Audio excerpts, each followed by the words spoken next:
पाकिस्तान जिंदाबाद। जिंदाबाद। शर्म नहीं आ रही? क्यों शर्म आएगी? पाकिस्तान को खत्म नहीं करना चाहिए? हाँ, नहीं करना चाहिए।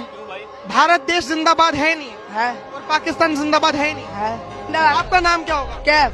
कैफ, पूरा नाम? कैफ, मोहम्मद कैफ। कहाँ से हैं आप? हाँ, मैं बिहार से। बिहार से। आपको थोड़ी सी भी शर्म नहीं आ रही कि भारत देश में रहने के बावजूद आप पाकिस्तान का समर्थन कर रहे हो कि कैसे खत्म होगा पाकिस्तान? अच्छा, आप ये न्यूज बना रहे तो आपको शर्म नहीं आ रही कि क्या न्यूज बना रहा हो? हाँ, आपको शर्म नहीं आ रही है कि न्यूज बना के सबको फैला रहे हो हिंदू मुस्लिम के बारे में? हिंदुस्तान का समर्थन क्यों करना? आप पहले हमें जवाब दीजिए, उसके बाद हम कुछ बोले। तुम जो बोल रहे हो, वहाँ भी आदमी है, यहाँ भी आदमी है, वहाँ भी मुस्लिम है, वहाँ भी हिंदू है, यहाँ भी हिंदू है, सब तो है इंसान। तो क्यों सबको खत्म करना? पहले ये बताओ, क्यों करना? सबको जिंदगी जीने का हक है, सबको हक है, तो क्यों खत्म करना?